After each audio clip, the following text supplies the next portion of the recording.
But just ask one question. Who built the cages? I'd love you to ask him that. Who built the cages? Let me ask about your immigration policy. Come on. There's not another serious scientist in the world who thinks it's going to be over soon. President Trump, your reaction? I say over soon. I say we're learning to live with it. We have no choice. We can't lock ourselves up in a basement like Joe does. He has the ability to lock himself up. I don't know. He's obviously made a lot of money someplace, but he has this thing about living in a basement. And by the way, all you teachers out there, not that many of you are going to die, so don't worry about it. Come on.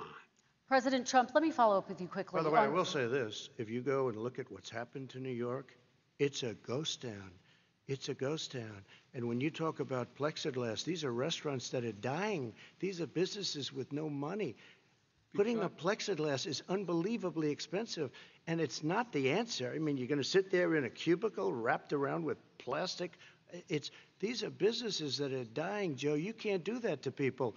You just can't. Take a look at New York and what's happened to my wonderful city for so many years. I loved it. It was vibrant. It's dying. Everyone's leaving New York. Take a look at what New York has done in terms of turning the curve down in terms of the number of people dying. And I don't look at this in terms of the way he does. Blue states and red states. They're all the United States. And look at the states that are having such a spike in the coronavirus. They're the red states. They're the states in the Midwest. They're the states in the upper Midwest. That's where the spike is occurring significantly. But they're all Americans. They're all Americans. And what we have to do is say, wear these masks, number one. Make sure we get the help that the businesses need that has money's already been passed to do that. It's been out there since the beginning of the summer, and nothing's happened.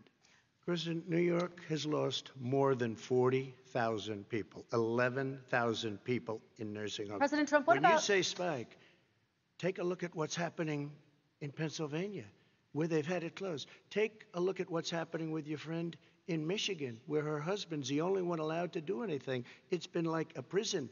Now it was just ruled unconstitutional. Take a look at North Carolina. They're having spikes, and they've been closed. And they're getting killed financially. We can't let that happen, Joe. You can't let that happen. We have to open up. And we understand the disease. We have to protect our seniors. We have to protect our elderly. We have to protect especially our seniors with heart problems and diabetes problems. And we will protect them. We have the best testing in the world by far. That's why we have so many cases. Let me follow up with you. That, in fact, he knew how dangerous it was, but he didn't want to tell us. He didn't want to tell us because he didn't want us to panic. He didn't want us. Americans don't panic. He panicked. But guess what? In the meantime, we found out in the New York Times the other day that, in fact, his folks went to Wall Street and said this is a really dangerous thing. And a memo out of that meeting, not from his administration, but from some of the brokers, said sell short because we got to get moving. It's a dangerous problem. Well, this is I'm going to give you 30 seconds to respond, and then we're going to move on. The Wall Street one, I don't know. Somebody went to Wall Street. You're the one that takes all the money from Wall Street. I don't take it. You have raised a lot of money. Tremendous amounts of money. And every time you raise money, deals are made, Joe. I could raise so much more money. As president and as somebody that knows most of those people, I could call the heads of Wall Street, the heads of every company in America. I would blow away every record, but I don't want to do that because it puts me in a bad position. And then you bring up Wall Street. You shouldn't be bringing up Wall Street because you're the one that takes the money from Wall Street, not me. I could blow away your records that like you wouldn't believe. We don't need money. We have plenty of money. In fact, we beat Hillary Clinton with a tiny fraction of the money that she was able to. All right, gentlemen. But the point is this, folks. We are in a situation where we have foreign countries trying to interfere in the outcome of our election. His own national security advisor told him that what is happening with his buddy, I will. His buddy, Rudy Giuliani, he's being used as a Russian pawn. He's being fed information that is Russian, that is not true. And then what happens? Nothing happens. And then you find out that everything that's going on here about Russia is wanting to make sure that I do not get elected the next president of the United States because they know I know them and they know me. I don't understand why this president is unwilling to take on Putin when he's actually paying bounties to kill American soldiers in Afghanistan, when he's engaged in activities that are trying to destabilize all of NATO. I don't know why he doesn't do it, but it's worth asking the question, why isn't that being done? Any country that interferes with us will, in fact, pay a price because they're affecting our sovereignty.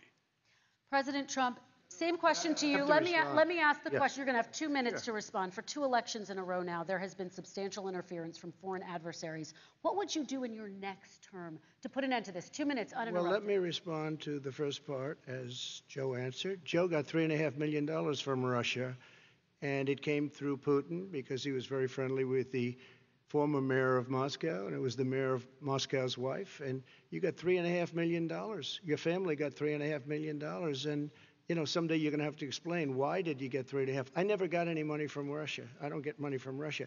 Come on. Bad. They took over the submarine port. You remember that very well. During your term, during you and Barack Obama, they took over a big part of what should have been Ukraine. You handed it to them, but you were getting a lot of money from Russia. They were paying you a lot of money, and they probably still are. But now, with what came out today, it's even worse. All of the emails, the horrible emails of the kind of money that you were raking in, you and your family. And Joe, you were vice president when some of this was happening, and it should have never happened. And I think you owe an explanation to the American people. Why is it? Somebody just had a news conference a little while ago who was essentially supposed to work with you and your family, but what he said was damning. And regardless of me, I think you have to clean it up and talk to the American people. Maybe you can do it right now. I prepaid millions and millions of dollars in taxes. Number one. Number two, I don't make money from China. You do. I don't make money from Ukraine. You do. I don't make money from Russia. You made $3.5 million, Joe, and your son gave you. They even have a statement that we have to give 10% to the big man. You're the big man, I think. I don't know, maybe you're not, but you're the big man, I think. He said, I only pay that little because I'm smart. I know how to game the system. Come on, folks. So, President Trump, and then I want to get to 2 questions to both of you on this. I was put through a phony witch hunt for 3 years. It started before I even got elected. They spied on my campaign. No president should ever have to go through what I went through. Let me just say this. Mueller and 18 angry Democrats and FBI agents all over the place spent $48 million. They went through everything I had, including my tax returns, and they found absolutely no collusion and nothing wrong. $48 million. I guarantee you, if I spent $1 million on you, Joe, I could find plenty wrong. Because the kind of things that you've done and the kind of monies that your family has taken, I mean, your brother made money in Iraq. Millions of dollars. Your other brother made a fortune, and it's all through you, Joe. And they say you get some of it, and you do live very well. You have houses all over the place. You live very well. All right, gentlemen, let me just ask some questions about all of this. Come on. No one said anything he did was wrong in Ukraine. Okay, President Trump, this is for you. Since you took office, you've never divested from your business. You've personally promoted your properties abroad. A report this week, which was referenced, does indicate that your company has a bank account in China. So how can voters know that you don't have any foreign conflicts of interest? I have many bank accounts, and they're all listed, and they're all over the place. I mean, I was a businessman doing business. The bank account you're referring to, which is everybody knows about it, it's listed. The bank account was in 2013. That's what it was. It was opened it was closed in 2015, I believe. And then I decided, because I was thinking about doing a deal in China like millions of other people. I was thinking about it, and I decided I'm not going to do it. Didn't like it. I decided not to do it. Had an account open, and I closed it. Okay. Excuse me. And then, unlike him, where he's vice president and he does business, I then decided to run for president after that. That was before. So I closed it before I even ran for president, let alone became president. Big difference. He is the vice president of the United States, and his son, his brother, and his other brother are getting rich. They're like a vacuum cleaner. They're sucking up money every place he goes. President Trump, thank you. We do need to move on. I just gave $28 billion to our farmers. Taxpayers' money. It's what? Taxpayers' money. Didn't come from China. China. You know who the taxpayer is? It's called China. China paid $28 billion, and you know what they did to pay it, Joe? They devalued their currency, and they also paid up. And you know who got the money? Our farmers, our great farmers, because they were targeted. You never charged them anything. Also, I charged them 25% on dumped steel because they were killing our steel industry. We were not going to have a steel industry. Okay. And now we have a steel Okay, industry. Vice President Biden, your response, please. My response is, look, this isn't about, there's a reason why he's bringing up all this malarkey. There's a reason for it. He doesn't want to talk about the substantive issues. It's not about his family and my family. It's about your family. And your family's hurting badly. If you're making less than, if you're a middle-class family, you're getting hurt badly right now.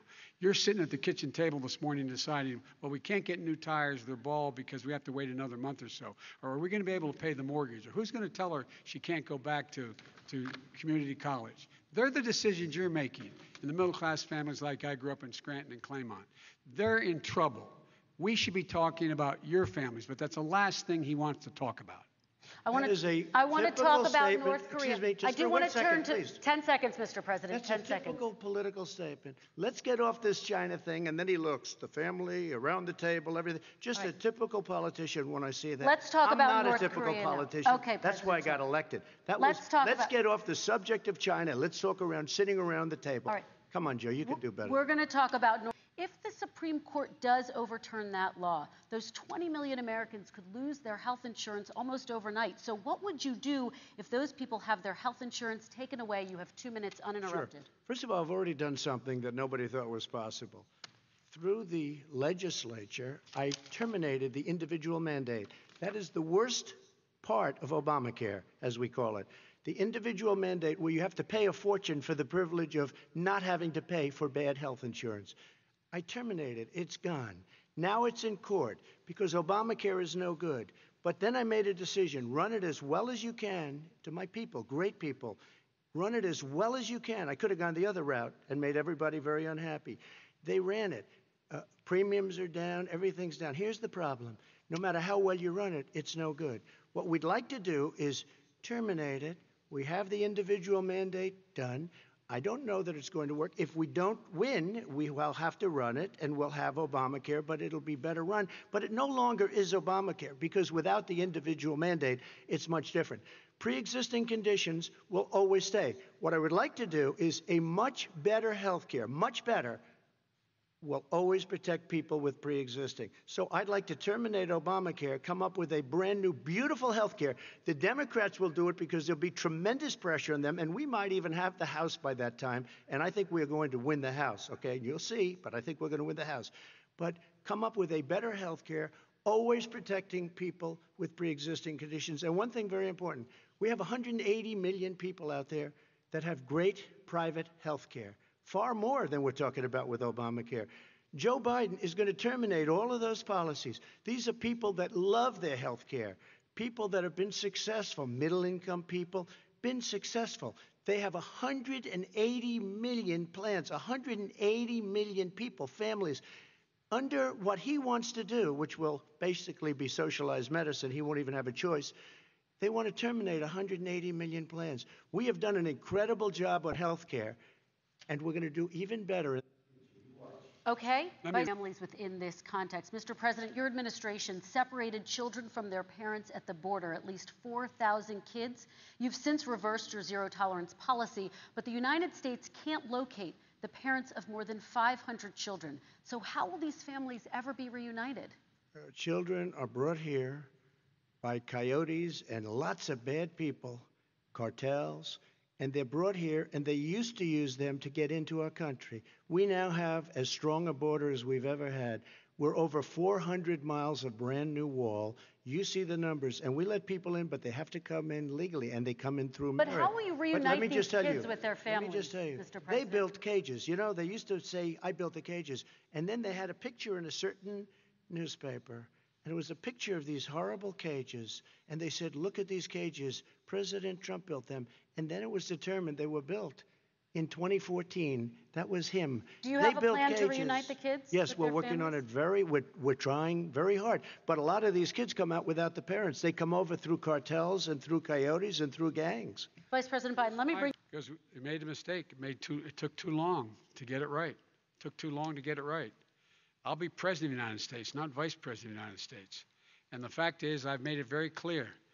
within 100 days, I'm going to send to the United States Congress a pathway to citizenship for over 11 million undocumented people. Come on. But a black parent, no matter how wealthy or how poor they are, has to teach their child when you're walking down the street, don't have a hoodie on when you go across the street. Making sure that you, in fact, if you get pulled over, just yes, sir, no, sir, hands on top of the wheel, because you are, in fact, the victim, whether you're a person making child of a $300,000 a year person or someone who's on food stamps. You understand why these parents fear for their children. Yes, I do. And again, he's been in government 47 years. He never did a thing except in 1994 when he did such harm to the black community. And they were called, and he called them super predators. And he said that. He said it, super predators. And they have never lived that down. 1994, your crime bill, the super predators. Nobody has done more for the black community than Donald Trump. And if you look, with the exception of Abraham Lincoln, possible exception, but the exception of Abraham Lincoln, nobody has done what I've done. Criminal justice reform, Obama and Joe didn't do it. I don't even think they tried because they had no chance at doing it. They might have wanted to do it, but if you had to see the arms I had to twist to get that done, it was not a pretty picture, and everybody knows it, including some very liberal people that cried in my office. They cried in the Oval Office. 2 weeks later, they're out saying, gee, we have to defeat him. Criminal justice reform, prison reform, opportunity zones with Tim Scott, a great senator from South Carolina. He came in with this incredible idea for opportunity zones. It's one of the most successful programs. People don't talk about it. Tremendous investment is being made. Biggest beneficiary, the black and Hispanic communities, and then historically black colleges and universities. After 3 years of coming to the office, I love some of those guys. They were great. They came into the office and they said, I said, what are you doing? After 3 years, I said, why do you keep coming back? Because we have no funding. I said, you don't have to come back every year.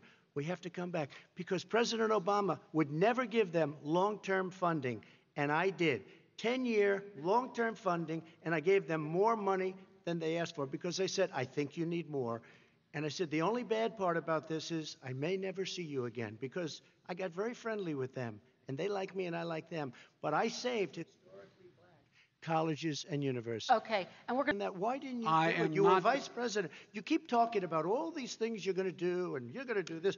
But you were there just a short time ago, and you guys did nothing. We did. You know, Joe, I ran because of you.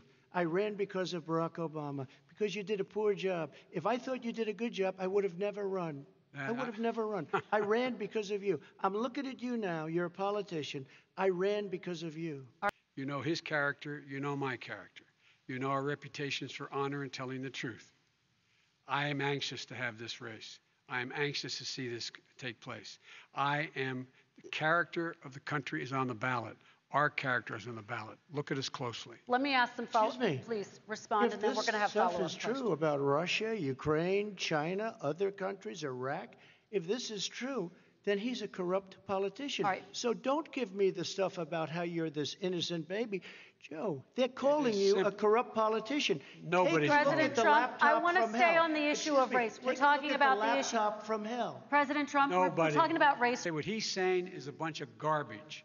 Nobody believes it except his and his good friend Rudy Giuliani. You mean the laptop is now another Russia hoax? And that's exactly what. Is this that's where you're exactly going? what. This is told. where he's going. The laptop is Russia, Gentlemen, Russia. I want to stay on the issue of race. You okay? have to be kidding. Here we Mr. go President, again with Russia. We're going to continue on the issue of race. Mr. President, you've described, Come on.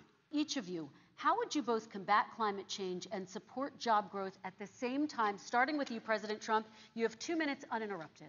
So we have the Trillion Trees program. We have so many different programs. I do love the environment, but what I want is the cleanest, crystal clear water, the cleanest air. We have the best, lowest number in carbon emissions, which is a big standard that I notice Obama goes with all the time. Not Joe. I haven't heard Joe use the term because I'm not sure he knows what it represents or means, but I have heard Obama use it. and all the more oil refineries in Marcus Hook and the Delaware River than there is any place, including in Houston at the time. When my mom get in the car and when there was first frost to drive me to school, turning the windshield wiper, there'd be oil slick in the window. That's why so many people in my state were dying and getting cancer. The fact is, those frontline communities, it doesn't matter what you're paying them, it matters how you keep them safe. What do? And you impose restrictions on the pollutions the pollutants coming out of those fence line communities. Okay, I have one final Would question. he close down the oil It industry? falls. Would you close it down the falls- oil By the way, I industry? would transition from the oil industry, yes. Oh, I will that's transition. a big statement. It is a big statement. That's a big because statement. I would stop Why would you do that? because the oil industry pollutes significantly. I see. Here's the deal. But That's you a can't big do statement. that. Well, if you let me finish the statement, because it has to be replaced by renewable energy over time. And I'd stop giving to the oil industry, I'd stop giving them federal subsidies. He won't give federal subsidies to the gas, to solar and wind. Yeah. Why are we giving it to oil industry? We actually do All give right. it to solar and wind. We And have that's one maybe the final biggest question. statement in terms of business. That's the biggest statement. Okay. Because We have basically one what he's final saying question, is he is Mr. going to President. destroy the oil industry. Will you remember that, Texas? Will you Okay. remember that, Pennsylvania, Oklahoma? Vice President Biden, let me give you 10 seconds to respond, and then Ohio. I have to get to the final question. Vice President Biden. He takes everything out of context. But the point is, look, we have to move toward a net zero emissions. The first place to do that by the year 2035 is in energy production. By 2050, totally. All right.